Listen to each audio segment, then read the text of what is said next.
दोस्तों, बहुत पुराने समय की बात है। किसी जंगल में बरगद का एक पेड़ था और उसी पेड़ पर एक हंस अपनी पत्नी हंसिनी के साथ रहा करता था। एक दिन हंस ने पूछा, तुम कहाँ थी? मैं बड़ी देर से तुम्हारा इंतजार कर रहा हूँ। इस पर हंसिनी कहने लगी, अरे स्वामी, मैं अपनी एक सहेली से मिलने के लिए चली गई थी। इतना सुनकर हंस बड़ा उदास हो गया, लेकिन हंसिनी को इससे कोई फर्क नहीं पड़ा, बल्कि वह तो स्वादिष्ट भोजन को देखकर बहुत खुश हो गई और बड़े ही प्रेम से सारा भोजन चट कर गई। भोजन करने के बाद वह अपने पति हंस से कहती है, स्वामी, मजा आ गया। मेरी इच्छा है कि आप कल भी ऐसे ही स्वादिष्ट भोजन लेकर आएं, जिससे मेरा मन भर जाए। इतना कहकर हंसिनी सोने चली गई। हंस को रात भर नींद नहीं आई। हंस रात भर सोचता रहा कि उसकी पत्नी ने उसे झूठ क्यों कहा। सुबह हुई तो हंस अपने मित्र कोयल से मिला और बड़े ही दुख के साथ उसे सारी घटना बता दी। तब कोयल कहने लगा, मित्र, क्या जमाना आ गया है। मैं तो सोचता था कि मनुष्य ही अपने स्वार्थ के लिए एक दूसरे को धोखा देता है और अपने चरित्र पर दाग लगाने से पहले एक बार भी नहीं सोचता, लेकिन अब तो ऐसा लगता है कि संसार में कोई भी भरोसे के योग्य नहीं रहा। दोस्तों, हंस बड़ा ही भोला भाला था। उसने कहा, मित्र कोयल, धोखा? कैसा धोखा? मैं समझा नहीं। इस पर कोयल कहने लगा, मित्र, तुम बहुत भोले भाले हो। मैं तुम्हें एक स्वार्थी मनुष्य की कहानी सुनाता हूँ और उस कहानी को सुनने के बाद तुम्हें स्वार्थ क्या होता है और धोखा क्या होता है, यह पूरी तरह से समझ में आ जाएगा। हंस कहने लगा कि ठीक है मित्र, आप कहानी सुनाइए। तभी कोयल कहानी सुनाते हुए कहता है, बहुत समय पहले की बात है। एक नगर जो कि नदी के किनारे बसा हुआ था, उसका नाम था चंद्रगढ़। उस नगर में एक बड़ा ही दयावान राजा रहता था और वह राजा अपनी रानी से बहुत प्रेम करता था।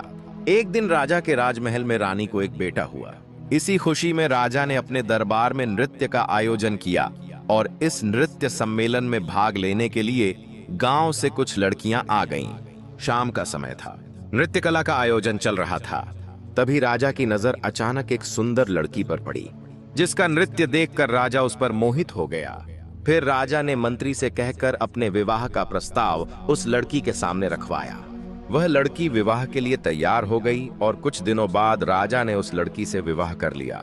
इस तरह अब राजा की दो रानियां हो गईं। कुछ सालों के बाद सबसे छोटी रानी के दो पुत्र हुए।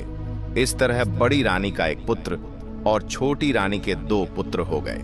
दोस्तों, धीरे धीरे समय इसी तरह व्यतीत होता गया और राजा के तीनों पुत्र बड़े हो गए।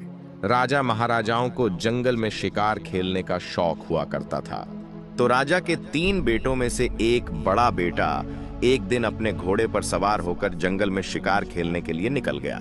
जंगल में शिकार करते करते पूरा दिन बीत गया, परंतु उसके हाथ एक भी शिकार नहीं लगा। वह थक हार कर घर लौटने ही वाला था कि तभी अचानक घने जंगल से एक पागल इंसान उसके सामने आ गया।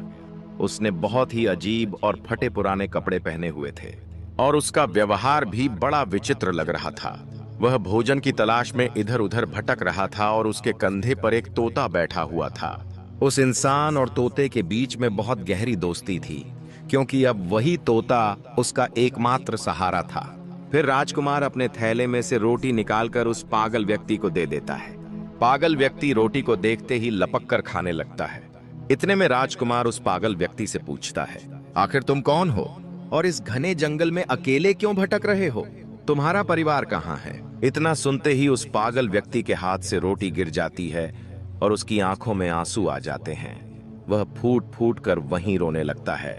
यह सब देखकर राजकुमार हैरान हो जाता है, आश्चर्यचकित रह जाता है और उस पागल व्यक्ति से कहने लगता है, तुम रो क्यों रहे हो?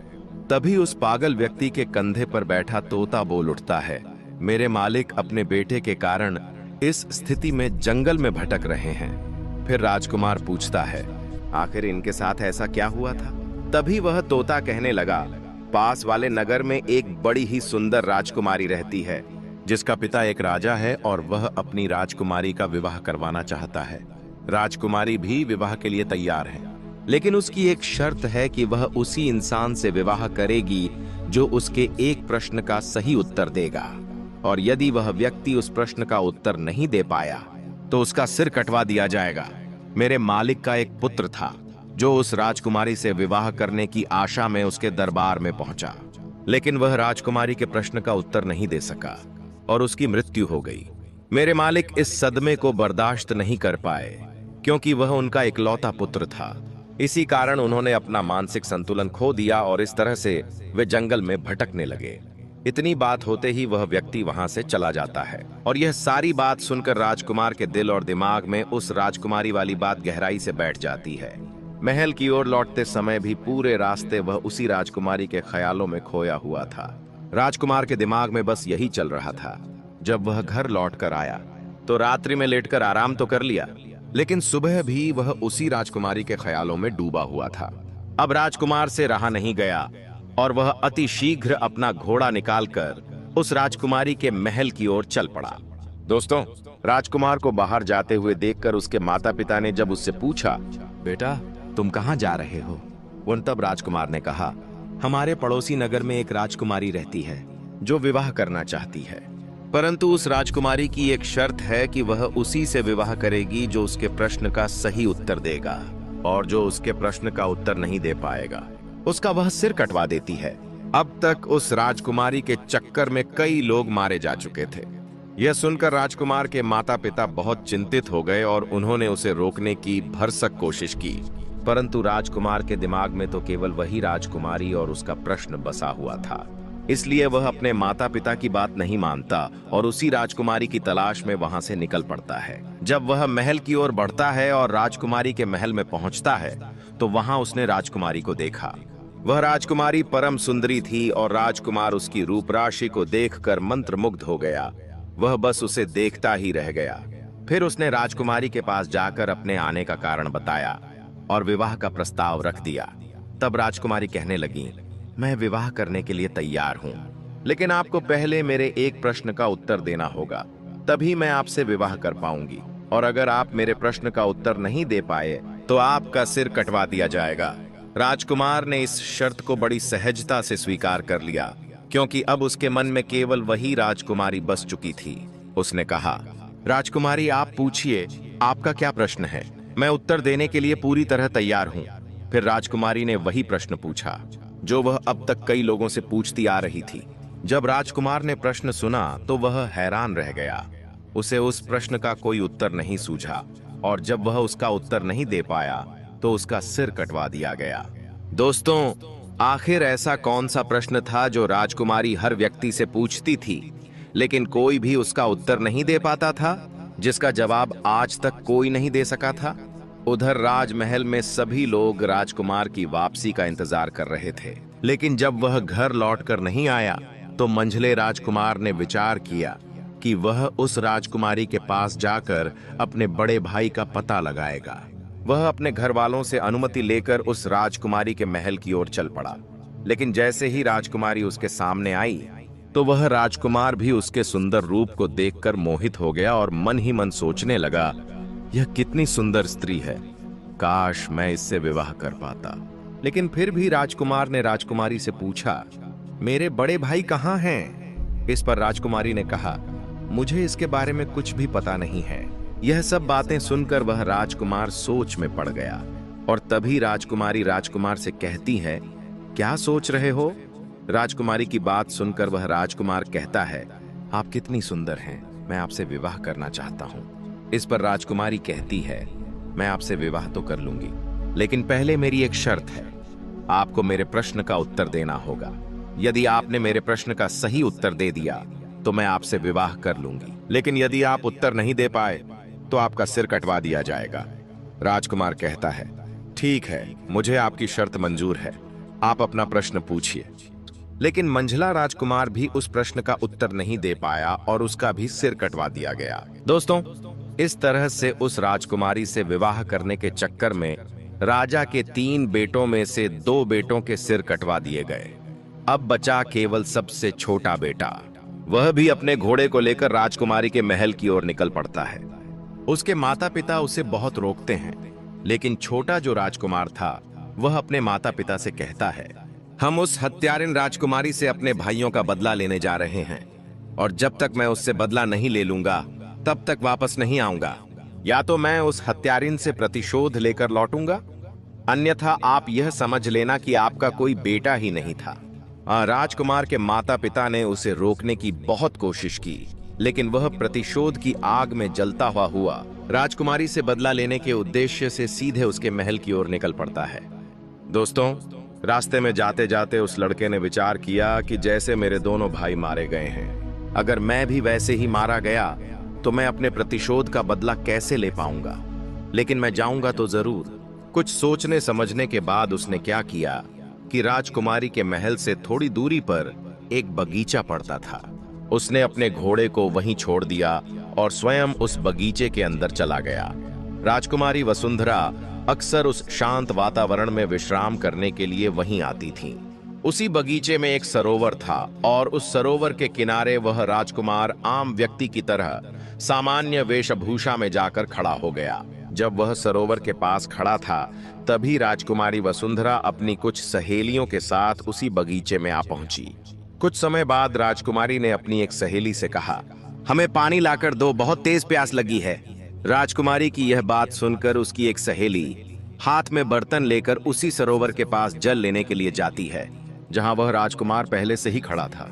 जब राजकुमारी की सहेली रूपाली उस राजकुमार को देखती है, तो उसके रूप और व्यक्तित्व को देखकर वह मोहित हो जाती है। सरोवर से जल भरकर वह राजकुमारी वसुंधरा को पानी पिलाती है और फिर तुरंत वापस उसी सरोवर के पास लौट जाती है। वहां जाकर वह उस व्यक्ति यानी राजकुमार से कहती है, आप कौन हैं और यहाँ क्या कर रहे हैं? मैंने आपको पहली बार देखा है, लेकिन आपके रूप को देखकर मैं आप पर मोहित हो गई हूँ और मैं आपसे विवाह करना चाहती हूँ। यह सुनकर राजकुमार कहता है, ठीक है, लेकिन पहले यह बताइए कि आप कौन हैं? तब वह लड़की कहती है, मैं इस राज्य की राजकुमारी वसुंधरा की सहेली हूँ और मेरा नाम रूपाली है। यह सुनकर राजकुमार सोचता है कि यह तो उसी राजकुमारी की घनिष्ठ सहेली है, इसके माध्यम से ही मैं राजकुमारी के रहस्य को जान सकता हूँ। फिर वह राजकुमार चतुराई से राजकुमारी की सहेली रूपाली के साथ उसके घर चला जाता है। रूपाली अपने आंगन में चारपाई बिछाकर उस राजकुमार को बैठा देती है और प्रेम पूर्वक उसके साथ भोजन करवाती है। फिर वह मुस्कुराते हुए कहती है, आप क्या सोच रहे हैं? आप मुझ पर विश्वास कीजिए, मैं आपको कभी धोखा नहीं दूंगी, क्योंकि मैं आपके रूप और स्वभाव पर पूरी तरह से मोहित हो चुकी हूँ। मैं आपसे प्रेम करने लगी हूँ। जब राजकुमार यह सब बातें सुनता है, तो उसकी आंखों से आंसुओं की धारा बहने लगती है और वह रोने लगता है। भावुक होकर वह कहता है, मैं सरोवर के किनारे यूं ही नहीं घूम रहा था, बल्कि इसका एक बड़ा कारण है। तुम्हारी जो राजकुमारी वसुंधरा है, वह बहुत ही निर्दयी और हत्यारिन है। उसने अब तक अनेकों युवकों के सिर कटवा दिए हैं और उन्हीं में मेरे 2 बड़े भाई भी शामिल हैं। मैं अपने भाइयों की हत्या का बदला लेने आया हूँ। इसीलिए मैं यह जानना चाहता हूँ कि वह राजकुमारी आखिर ऐसा कौन सा सवाल पूछती है जिसका उत्तर कोई नहीं दे पाता।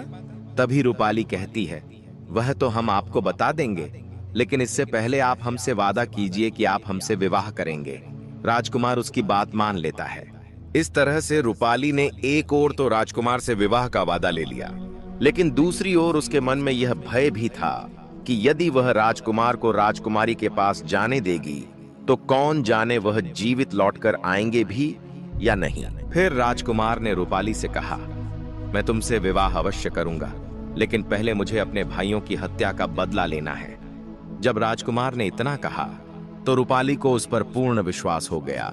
फिर उसने राजकुमार को राजकुमारी वसुंधरा के रहस्य के बारे में बताना शुरू किया। रूपाली ने कहा कि वह राजकुमारी हर व्यक्ति से केवल एक ही प्रश्न पूछती है, चंद्र सरोवर की क्या कहानी है?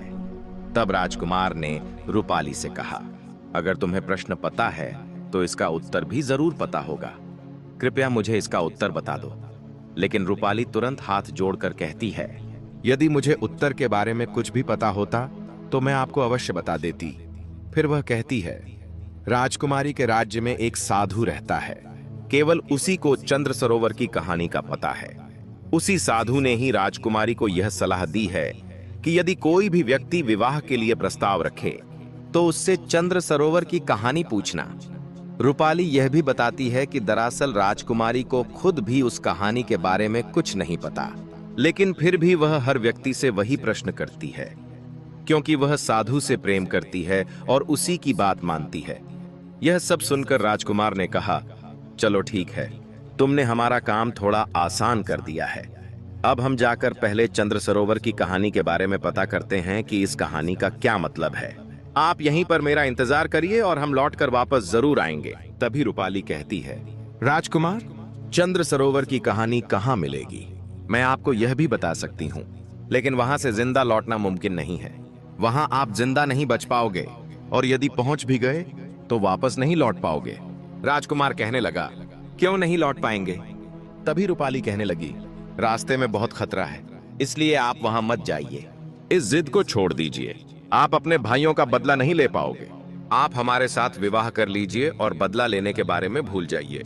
इस पर राजकुमार कहता है, चाहे रास्ते में कितनी भी कठिनाई क्यों न हो, कितना भी संकट क्यों न आए, लेकिन मैं जाऊंगा जरूर और अपने भाइयों का बदला जरूर लूंगा। तभी रूपाली कहती है, अब हम चाहे इसे कितना भी रोकने की कोशिश करें, लेकिन यह नहीं रुकेगा। फिर रूपाली ने खुद एक घोड़ा और एक तलवार राजकुमार के हाथ में दिया और कहा, यह घोड़ा और तलवार तुम्हारे बहुत काम आएंगे, इसलिए आप एक काम करना, यहाँ से ठीक पश्चिम दिशा की ओर जाना। जब आप पश्चिम दिशा में आगे बढ़ेंगे तो आपको एक गुफा दिखाई देगी। उसी गुफा में एक शेर रहता है। उस शेर से आपको डरना नहीं है, क्योंकि वह शेर बूढ़ा हो चुका है और इस कारण अब वह शिकार नहीं कर पाता, बहुत भूखा रहता है। जब आप उसके पास जाओ तो इस तलवार की मदद से रास्ते में उसके लिए कुछ भोजन लेते जाना, और जब वह शेर गुफा से बाहर आए तो उसके सामने वह खाना रख देना। वह उस भोजन को खाकर तुम्हारी मदद जरूर करेगा। बस इतना ध्यान रखना कि जब आप जंगल में थोड़ा आगे बढ़ोगे तो आप समुद्र के किनारे पहुंच जाओगे। वहां से आगे आपको समुद्र के उस पार जाना होगा। इतना कहकर रूपाली ने राजकुमार को विदा कर दिया और राजकुमार पश्चिम दिशा की ओर जंगल में निकल पड़ा। अब वह राजकुमार धीरे धीरे जंगल की तरफ बढ़ने लगा। रूपाली के अनुसार उसे एक शेर की गुफा मिली, वही बूढ़ा शेर जिसके बारे में रूपाली ने राजकुमार को पहले ही बता दिया था। राजकुमार ने बिल्कुल उसी के बताए अनुसार उस शेर के सामने कुछ भोजन रख दिया, क्योंकि शेर बहुत भूखा था। कई दिनों से उसने कुछ खाया नहीं था। वह खाना देखते ही बहुत प्रसन्न हो गया और लपक कर उस भोजन को खाने लगा। राजकुमार देखता है कि अब तो शाम हो चुकी है। धीरे धीरे ठंड भी लगने लगी और चारों ओर हल्का अंधेरा छाने लगा। वह क्या करता है, आसपास से कुछ लकड़ियां लाकर गुफा के सामने इकट्ठा करता है और आग जला देता है। उसी आग के पास आकर वह शेर भी राजकुमार के बगल में बैठ जाता है। राजकुमार उस शेर को धीरे धीरे सहलाने लगता है। कुछ समय बाद राजकुमार को नींद आ जाती है और वह वहीं गुफा के पास सो जाता है। अगली सुबह जब सूरज की किरणें जंगल में फैलती हैं तो राजकुमार जागता है। अब वह उस शेर के साथ जंगल में पश्चिम दिशा की ओर आगे बढ़ने लगता है। चलते चलते राजकुमार को आगे कई मुसीबतों का सामना करना पड़ता है। कई तरह के जानवर उसके सामने आते हैं, लेकिन उस बूढ़े शेर की दहाड़ से सभी जानवर डरकर भाग जाते हैं। इसी तरह राजकुमार उस बूढ़े शेर के साथ चलते चलते समुद्र के किनारे पहुंच जाता है। वह देखता है कि समुद्र के किनारे एक पुरानी लकड़ी की नाव पड़ी है। राजकुमार जल्दी से उस नाव में बैठ जाता है और समुद्र के उस पार चंद्र सरोवर की कहानी की तलाश में निकल पड़ता है। ठीक 8 दिन बाद वह समुद्र पार करके एक नगर में पहुंचता है। नगर में पहुंचने के बाद राजकुमार चंद्र सरोवर की कहानी की तलाश में इधर उधर भटकने लगता है। देखते ही देखते वह एक सुंदर राज्य में पहुंच जाता है, और जिस राज्य में वह पहुंचा उस राज्य के राजा का नाम था सरोवर। दोस्तों, वहां पर पहुंचकर राजकुमार देखता है कि उस राजा के राज्य में प्रतिदिन नृत्य कला होती थी और वहां पर कई लोग आया करते थे। संगीत बजता था, सभा में चारों ओर आनंद का माहौल छा जाता था। राजकुमार भी उन्हीं लोगों के बीच में जाकर बैठ गया। तभी राजा की नजर उस राजकुमार पर पड़ गई और राजा ने सभा के अंत में उसे बुलवाया। राजा ने उससे कहा, आप इस राज्य के निवासी नहीं लगते। इससे पहले आपको यहाँ कभी देखा नहीं गया। कौन हो तुम और यहाँ किस उद्देश्य से आए हो? राजकुमार को तो चंद्र सरोवर की कहानी जाननी थी और उसे अच्छी तरह से पता था कि इस कहानी के बारे में सरोवर नाम के राजा को जरूर जानकारी होगी। इसीलिए राजकुमार उस राजा से कहता है, महाराज, मैं एक गीत आपको सुनाना चाहता हूँ। राजकुमार की बात सुनकर राजा कहते हैं, ठीक है, यदि आपको कोई गीत याद है तो आप अवश्य सुनाइए। राजकुमार गीत गाने लगता है। उस राजकुमार ने इतना सुंदर गीत सुनाया कि पूरी सभा खड़ी हो गई और उसके गीत को सुनकर सारी सभा वाह वाह करने लगी। राजा खुशी के मारे बहुत प्रसन्न हो गया। उसने हर्षित होकर राजकुमार से कहा, तुम्हारे संगीत से मैं अत्यंत प्रसन्न हुआ हूं। यदि तुम चाहो तो मुझसे कुछ भी मांग सकते हो। इस समय जो भी मांगोगे मैं तुम्हें अवश्य दूंगा, यह मेरा वचन है। फिर राजकुमार मुस्कुराते हुए कहने लगा, महाराज, कहीं ऐसा ना हो कि मैं कुछ मांग बैठूं और आप अपनी कही हुई बात से मुकर जाएं, इसलिए आप रहने दीजिए। यह सुनकर राजा हंसते हुए बोला, नहीं नहीं, तुम मांगो, जो भी मांगोगे मैं अवश्य दूंगा, इसलिए जो भी तुम्हारी इच्छा हो वह बेहिचक कहो। अब राजकुमार ने कहा, महाराज, मुझे कुछ भी नहीं चाहिए, मुझे केवल आप चंद्र सरोवर की कहानी बता दीजिए। इतना सुनते ही राजा सरोवर के चेहरे का रंग फीका पड़ गया। उसके माथे पर पसीना छलक आया। वह घबराते हुए बोला, यह तुमने क्या मांग लिया? तुम मुझसे मेरा पूरा साम्राज्य मांग लेते तो वह मैं खुशी खुशी दे देता, लेकिन तुमने मुझसे यह कैसा सवाल पूछ लिया है? राजा ने कहा, यह कहानी मैं जानता तो हूं, लेकिन मैं तुम्हें सुना नहीं सकता। तभी राजकुमार बोला, महाराज, कुछ ही समय पहले आपने स्वयं कहा था कि मैं जो भी मांगूंगा आप मुझे देंगे, इसीलिए आपसे विनती है कि आप केवल मुझे चंद्र सरोवर की कहानी सुना दीजिए। आखिर इसमें ऐसा क्या रहस्य है? अब महाराज अपने ही वचन में फंस जाते हैं। वह कुछ क्षण चुप रहने के बाद धीरे धीरे बोले, यदि तुम्हारी यही अंतिम इच्छा है तो मैं तुम्हें चंद्र सरोवर की कहानी सुना दूंगा, लेकिन याद रखना, जैसे ही कहानी समाप्त होगी तुम्हारा सिर धड़ से अलग कर दिया जाएगा। यदि तुम इस शर्त पर सहमत हो तो मैं कहानी सुनाना शुरू करता हूं। राजकुमार ने साहस के साथ उत्तर दिया, ठीक है महाराज, आप मेरा सिर कटवा लेना पर कहानी अवश्य सुनाना।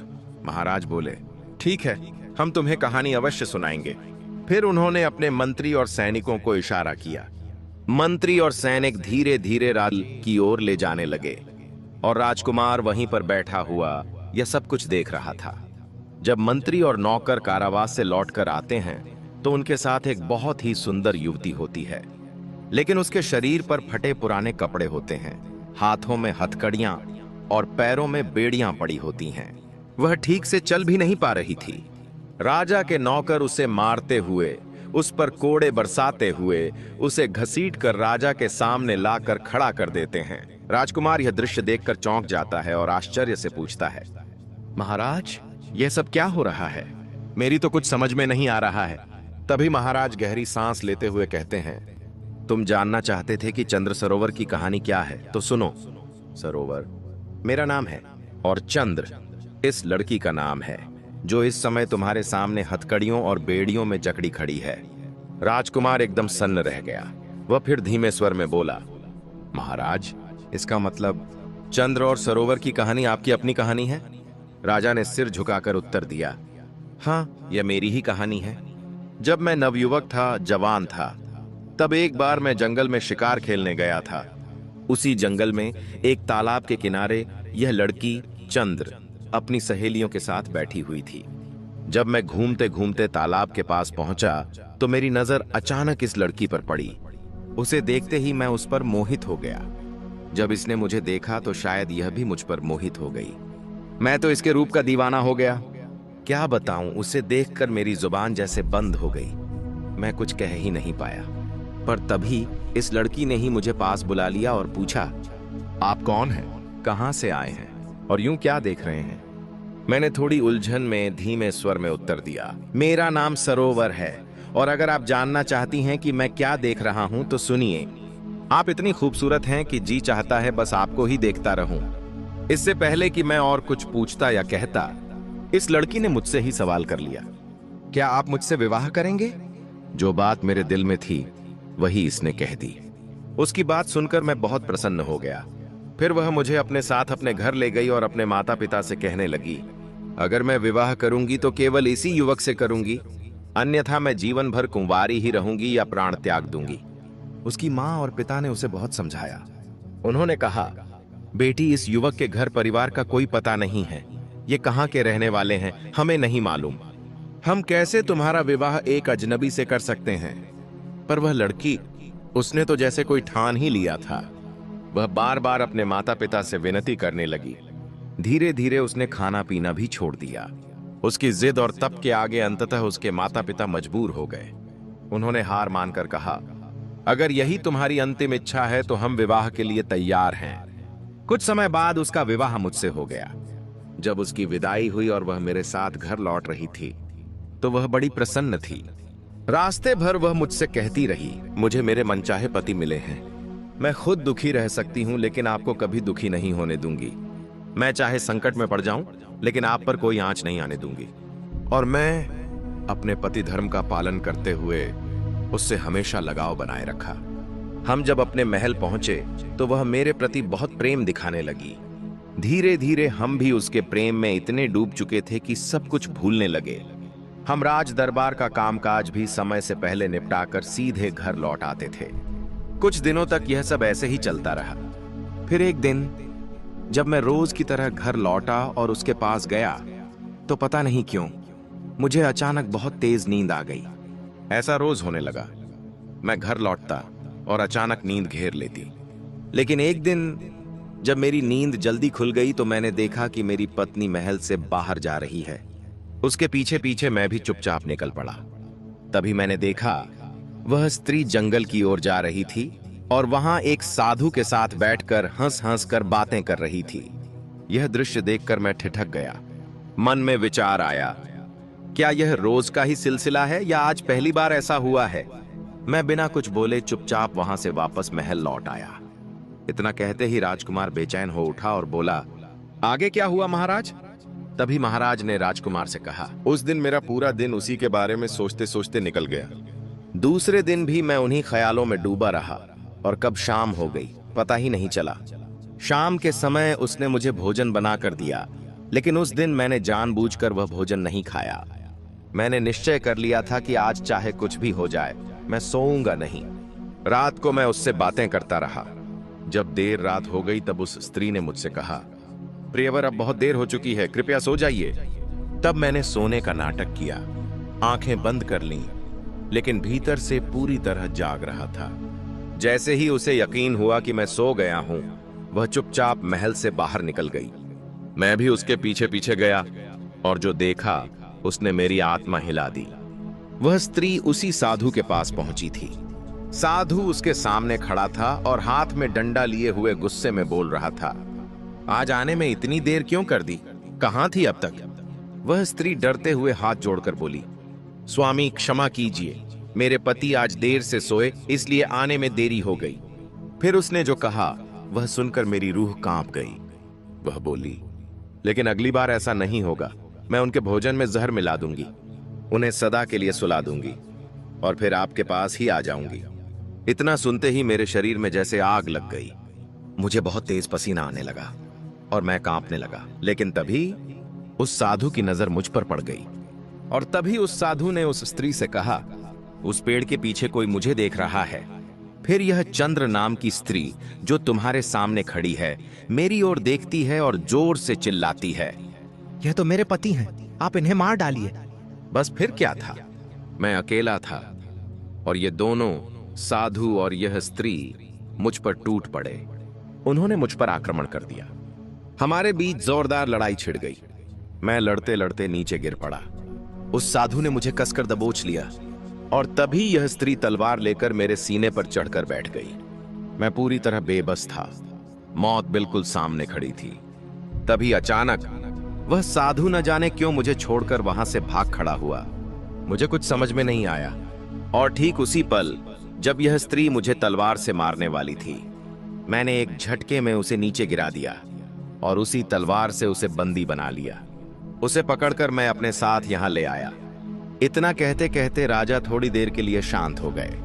तब राजकुमार ने धीरे से पूछा, महाराज लेकिन उस साधु का क्या हुआ? राजा ने गहरी सांस ली और बोले, बाद में हमें जानकारी मिली कि वह साधु समुद्र के उस पार वसुंधरा नाम की एक राजकुमारी है, उसी के राज्य में जाकर के छिप गया है। तब राजकुमार को महाराज की पूरी बात समझ में आ गई।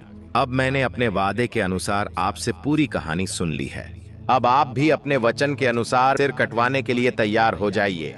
इतने में राजकुमार ने कहा, महाराज आप मेरा सिर अवश्य कटवा लीजिएगा, लेकिन उससे पहले कृपया मुझे यह बता दीजिए कि उस वसुंधरा नाम की राजकुमारी ने उस साधु को अपने राज्य में क्यों छिपाया और अब तक उसे क्यों बचा कर रखा है।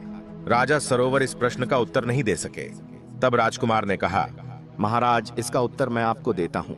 वह साधु उस राजकुमारी को अपने जाल में फंसाए हुए है। वह राजकुमारी उसके बहकावे में आकर अब तक कई निर्दोष लोगों के सिर कटवा चुकी है। इसीलिए मैं चंद्र और सरोवर की कहानी जानने के लिए आया था, ताकि उसे उसके किए की सजा दिला सकूं। राजकुमार ने महाराज को सारी बात विस्तार से बताई। राजकुमार की बात सुनकर महाराज भावुक हो गए और बोले, राजकुमार, तुमने मेरी आंखें खोल दी। मैं तुम्हारी नीयत और सत्य के लिए लड़ने की भावना से प्रभावित हूं, इसलिए मैं तुम्हारी जान नहीं लूंगा, बल्कि तुम्हें सम्मान पूर्वक विदा करूंगा। अब राजकुमार वापस उस वसुंधरा नाम की राजकुमारी के महल की ओर चल देता है। कुछ दिनों की कठिन यात्रा के बाद वह राजकुमारी वसुंधरा के महल में पहुंच जाता है।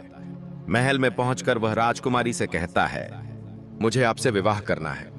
राजकुमारी वसुंधरा उत्तर देती है, आपको पहले मेरे एक प्रश्न का उत्तर देना होगा, तभी मैं आपसे विवाह करूंगी।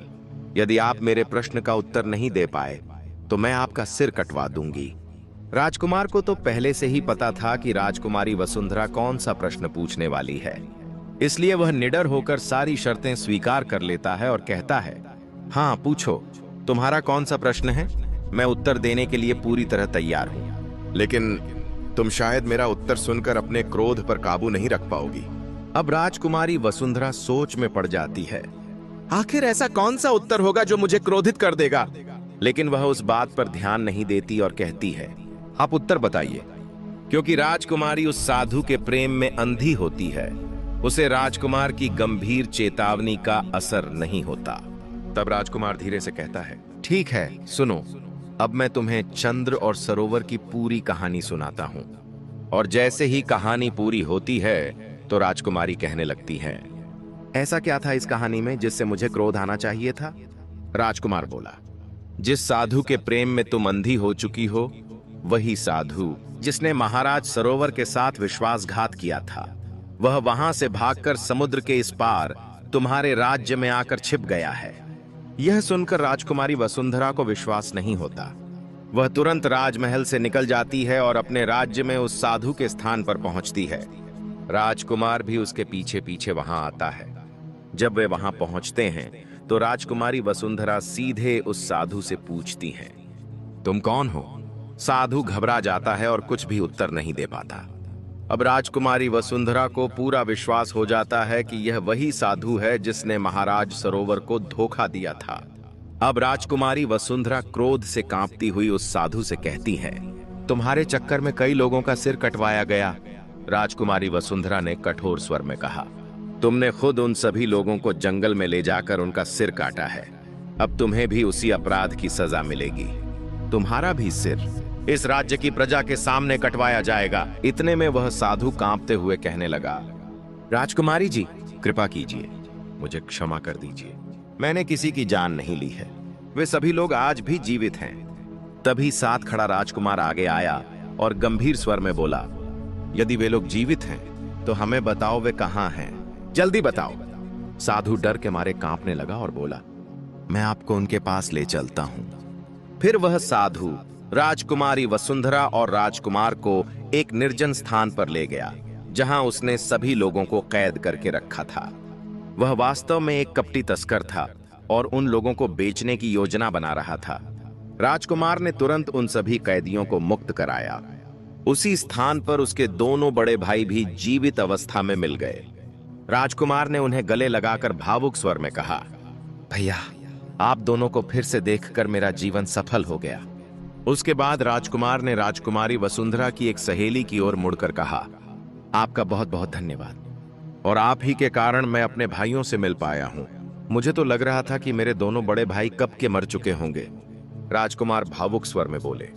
इसके बाद उन्होंने राजकुमारी वसुंधरा की ओर देखकर कहा, जीवन में कभी भी किसी इंसान पर अंधा विश्वास नहीं करना चाहिए जब तक कि उसके बारे में पूरी जानकारी न हो, क्योंकि अधिकतर लोगों के भीतर कोई न कोई स्वार्थ छिपा होता है और उसे पूरा करने के लिए वे किसी भी हद तक जा सकते हैं। राजकुमार की बातें सुनकर राजकुमारी वसुंधरा की आंखें भी भर आईं। उसने चुपचाप सिर झुका लिया, जैसे उसे अपने व्यवहार पर ग्लानि हो रही हो।